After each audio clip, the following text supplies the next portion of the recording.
Hello friends, how are you? I hope you are fine and enjoying the videos and welcome to Pinky Goयल commerce classes.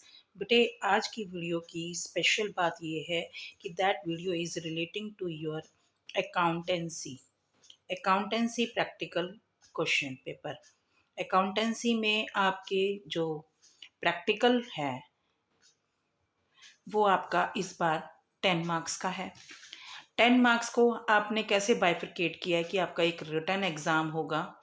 Written exam आपका 6 number का होगा। अब बच्चों को problem ये आती है कि 6 मार्क्स के लिए वो कौन कौन से चैप्टर करें। तो according to CBSE guidelines there are 3 chapters: common size statement, second is your comparative, और तीसरा है आपका कैश फ्लो स्टेटमेंट। जो कैश फ्लो स्टेटमेंट, इन तीनों में से आपका 6 मार्क्स का आएगा। क्राइटेरिया क्या रखना है इसको देख लेते हैं, और फिर आपके रिटन प्रैक्टिकल में क्वेश्चन कैसे पूछे जा सकते हैं, और फिर वाइवा के कौन कौन से क्वेश्चन बनते हैं। वन बाय वन मैं आपको ये सारी चीज़ें डिस्कस करूंगी इस वीडियो में। But I hope you enjoy the video and like the video, and if you like the video please share it with your friends because sharing is caring। and जो subscriber अभी नए जुड़े हैं या जो स्टूडेंट्स अभी नए जुड़े हैं, please subscribe the channel. Thank you. Now we start the video. बच्चे सबसे पहले आपको ये क्लियर होना चाहिए कि क्या कॉमन और कंपैरेटिव और कैश फ्लो में से कैसे कैसे क्वेश्चन आएगा।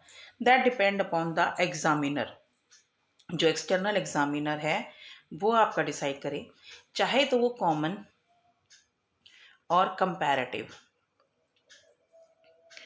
इन तीनों में से 3-3 मार्क्स का दे दे, ठीक है, या फिर कॉमन या कंपैरेटिव में से एक क्वेश्चन 3 मार्क्स का दे दे। दोनों में से चॉइस है तो आपके तब भी 6 मार्क्स बन जाते हैं। कॉमन या कंपैरेटिव में से एक 3 मार्क्स का क्वेश्चन और एक कैश फ्लो।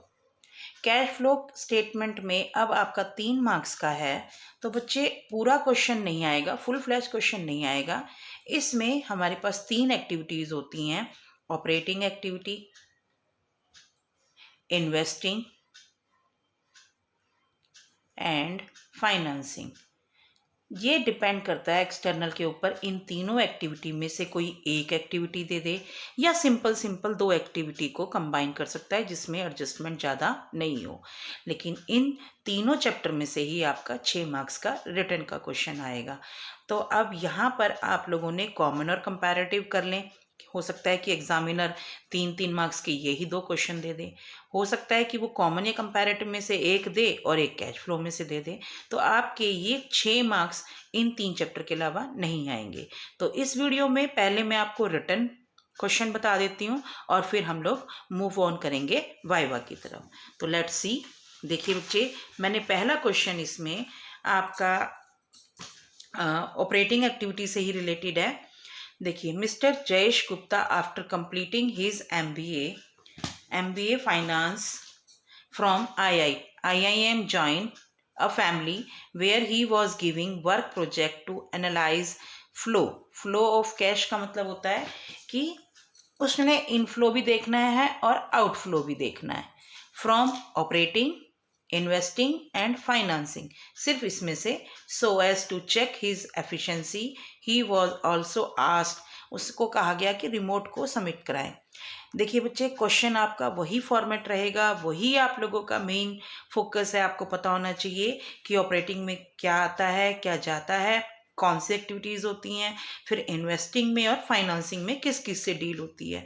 उसके बाद तो ये केस स्टडीज़ बना के हमें पूछा जाता है। देखिए, submit report reflecting weather he is satisfied with the companies movement of cash, यानी कि वो कंपनी के इनफ्लो और आउटफ्लो से खुश है। तो इसको क्वेश्चन को अब आपने क्या करना है, देखिए बहुत इजी है। Operating profit before change in working capital.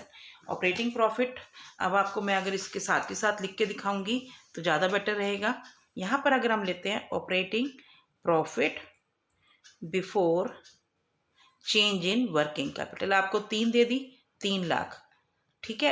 यानी कि आपका ऊपर वाला जो पोर्शन है, जैसे हम निकालते हैं नेट प्रॉफिट बिफोर टैक्स, फिर सेकंड हेडिंग हो जाती है adjustment of non cash and non operating item, और उसके बाद आपकी वो प्रॉफिट जो निकलता है सारा, ये 3 लाख आपको दे दिया है।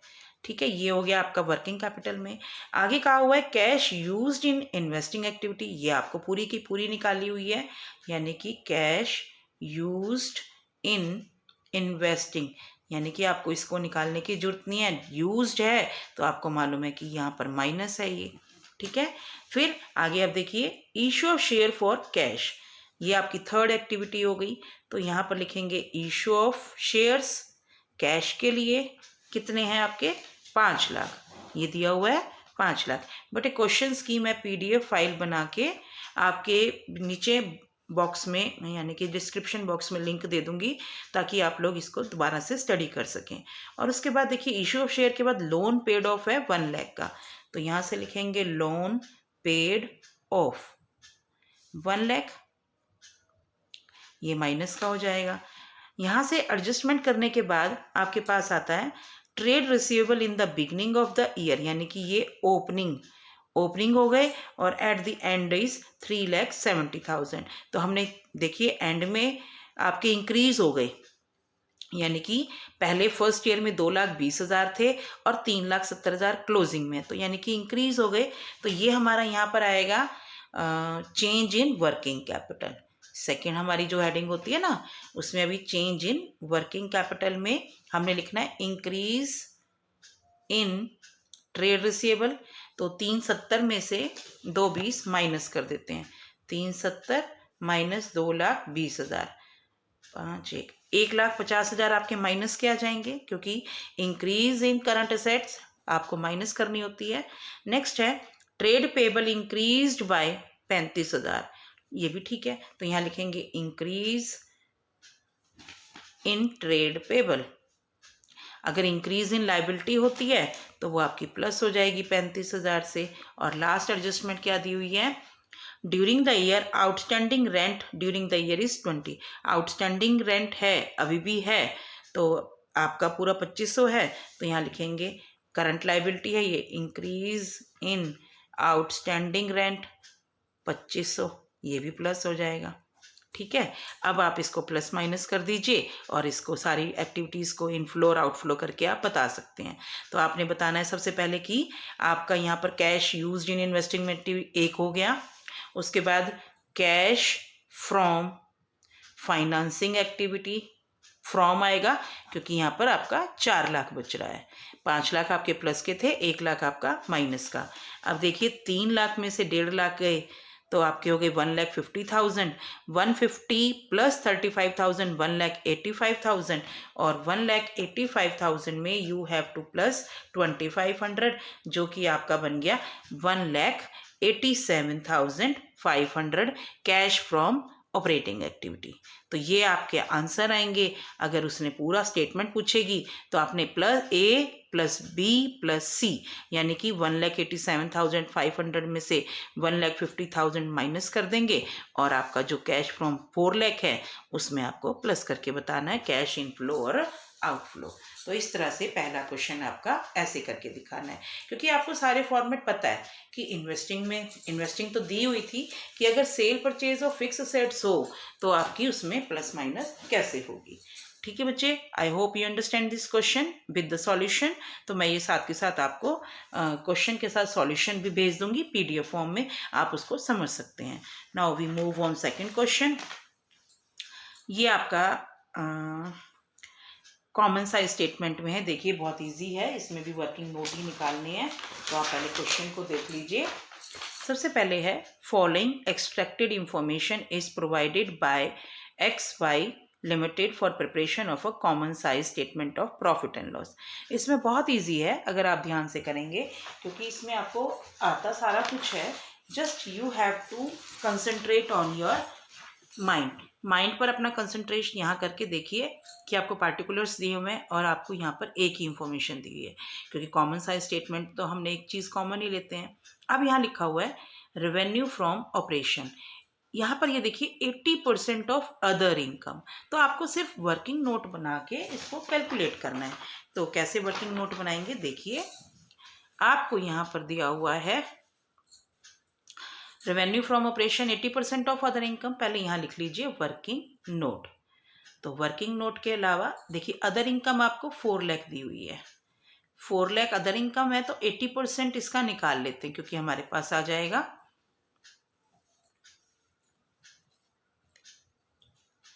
3,20,000 आ गए आपके पास other income revenue from operation, और अदर इनकम आ गई 4 लाख। ये भी हो गया, ये आ गई आपके पास रेवेन्यू फ्रॉम ऑपरेशन, RFO आ गया। आगे कहा हुआ है कि employ benefit expenses, employees benefit expenses में देखिए 1.8 time of revenue from operation, यानी कि RFO का आपने 1.8 टाइम्स निकालना है। तो आपका है 3,20,000, ठीक है, इंटू 1/8, तो यानी कि एम्प्लॉय बेनिफिट एक्सपेंसेस कितने हुए, employees benefit expenses that is your 40,000, ये भी निकल गया। अदर एक्सपेंस क्या कहा है, तीसरा अदर एक्सपेंसेस के बारे में कहा आपको कि 1/2 टाइम एम्प्लॉयमेंट एक्सपेंसेस का 1/2 इंटू 40,000 दैट इज योर 20,000। ठीक है, आपने ऐसे ही निकाल लिया वर्किंग नोट्स में क्योंकि आपको यहाँ पे सारी इंफॉर्मेशन गिवन है।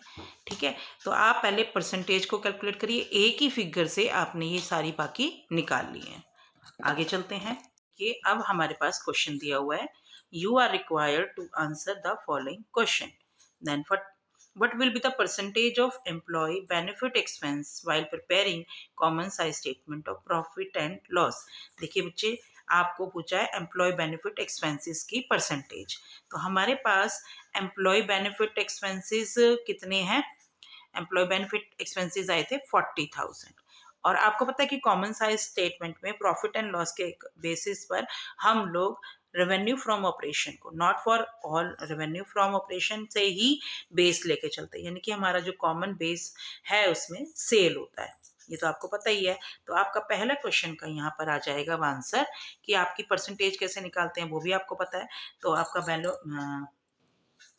यहाँ पे ले लीजिए 40,000 ऊपर, क्योंकि आपका एम्प्लॉयज बेनिफिट एक्सपेंसेस यही आया था, और रेवेन्यू फ्रॉम ऑपरेशन था आपका 3,20,000 जो कि बेस लेना है हमने। ठीक है, 40,000, ये नहीं देना कि आपका 4 लाख का टोटल अदर इनकम को लेना है, नहीं, आपने जो भी एक्सपेंसेस के बारे में पूछा है, चाहे अदर एक्सपेंसेस पूछे, चाहे और इसमें कोई एक्सपेंसेस होते हैं, एम्प्लॉयज बेनिफिट पूछा है, तो उसको उस एक्सपेंस को डिवाइड करना है आपके कॉमन से। तो कॉमन आपका यहाँ पे रेवेन्यू होता है इंटू 100, देखिए कितनी निकलेगी, 3 0 1 0 और 4 32 2 8,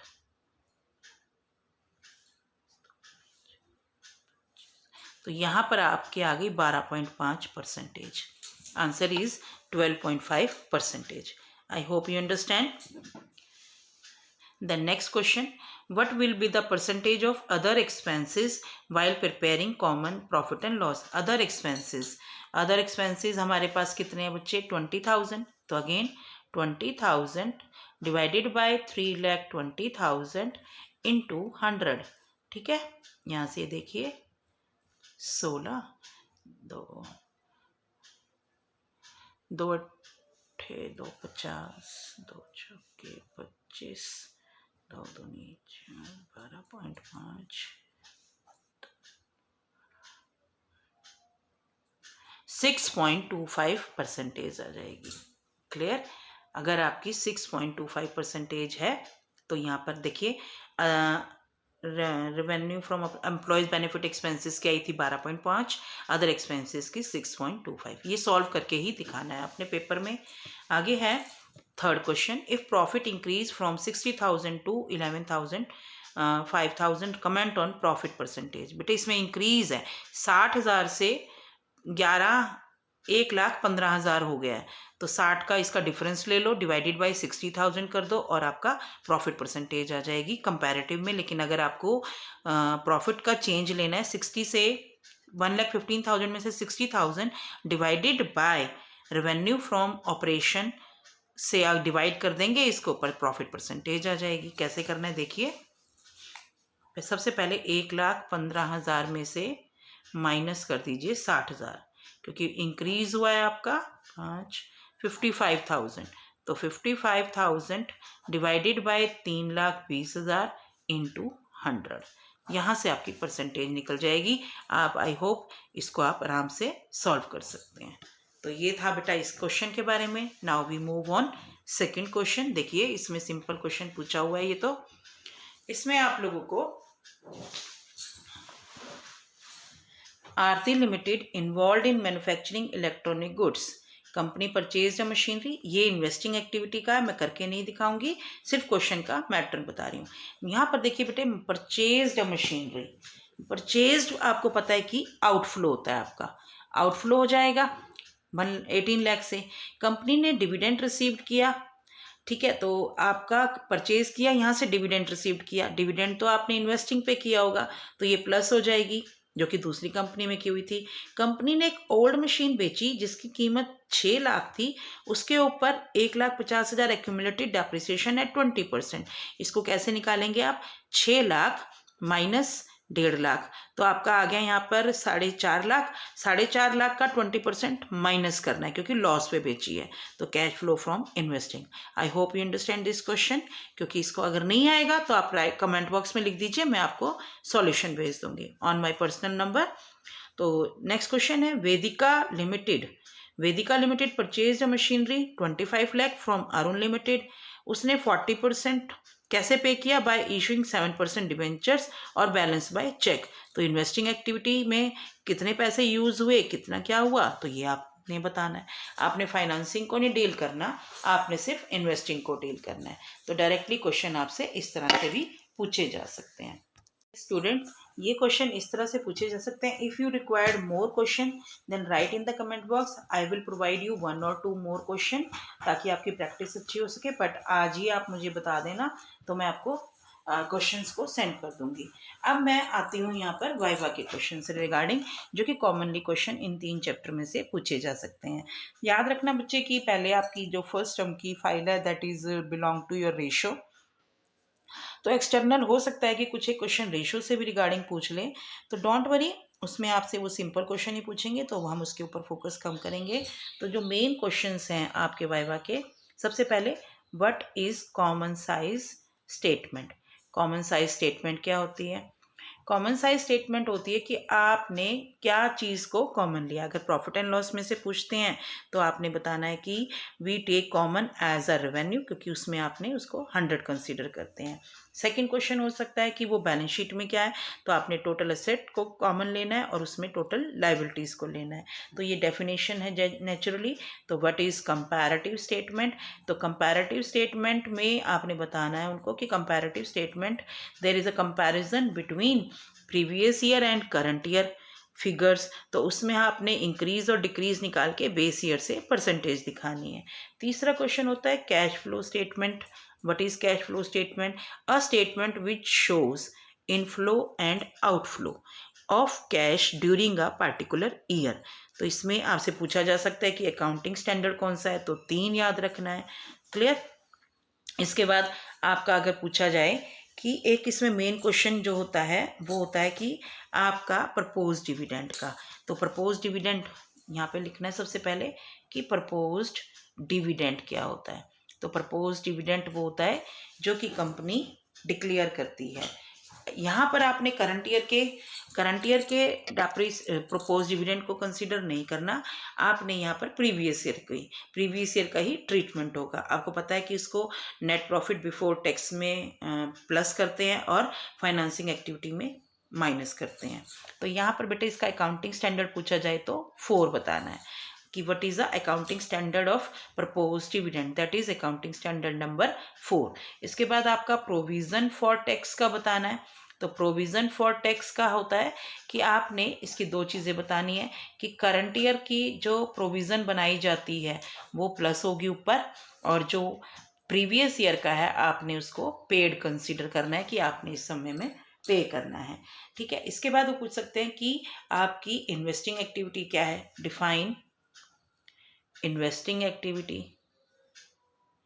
फिर फाइनेंसिंग के बारे में पूछ सकते हैं। ठीक है, इन्वेस्टिंग, फाइनेंसिंग, तो इसका कि वाई सेकेंडली जो क्वेश्चन हो सकता है कि वाई शुड वी प्रिपेयर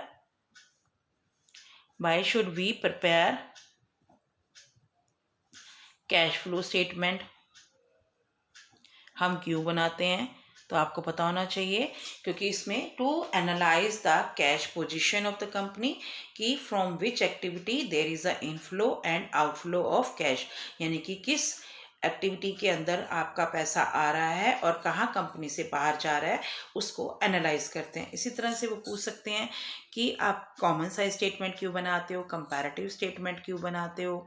और एक क्वेश्चन इसमें ये भी हो सकता है कि फॉर्मेट सुना दीजिए आप हमें, format of cash flow, format of common size statement, format of comparative statement. Common size statement में तो और जो प्रॉफिट एंड लॉस का, इन दोनों का फॉर्मेट सेम रहता है। तो कोई भी एक पूछ सकते हैं, अगर मैं प्रॉफिट एंड लॉस की बात बताऊं, और मैंने आपको वो बड़ा अच्छे तरीके से भी कराया हुआ है कि जिसमें आरओ का पानी पीने छत पर चढ़ी एक फीमेल दबंग ऑफिसर, तो इस फॉर्मेट को आप याद करेंगे और सारे एक्सपेंसेस याद हो जाएंगे, तो वो फॉर्मेट आ जाएगा। और इसी तरह से मैंने आपको बैलेंस शीट में भी याद कराया हुआ है क्योंकि वो बैलेंस शीट का पूछ सकते हैं। तो इसमें आपने जो हेडिंग्स होते हैं, सबसे पहले आपने लायबिलिटी वाली हेडिंग्स लेनी है। मेजर हेडिंग ही सुना देंगे, तो मेजर में आपकी 3 आती हैं। पहले आ जाती है इक्विटी एंड लायबिलिटी, सेकंड आपकी आ जाती है नॉन करंट लायबिलिटी, थर्ड आ जाती है आपकी करंट लायबिलिटी। तो अगर उसके अंदर वाले फॉर्मेट सुनेंगे, और जैसे एसेट्स में आती है नॉन करंट एसेट और करंट एसेट, अगर अंदर वाले सुनते हैं तो श्री राम मंदिर की डॉल का टॉस, और फिर ये सारी आपको याद करनी है। डॉल का टॉस, टिस्को, फिर उसके बाद आप लोगों ने टीसीआई कॉफ़ी आई, और उसके बाद आप लोगों ने जो भी याद कराना है उस तरह से सुनाना है।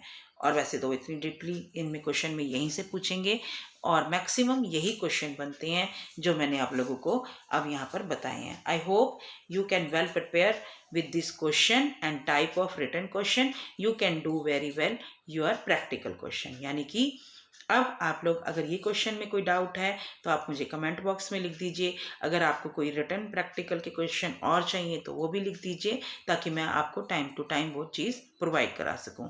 आपके पास अभी टाइम है, आप इसको प्रिपेयर कीजिए। इससे क्वेश्चन मैक्सिमम आपको आंसर जो देने होंगे इन्हीं क्वेश्चंस के इन्हीं फॉर्मेट में देने हैं।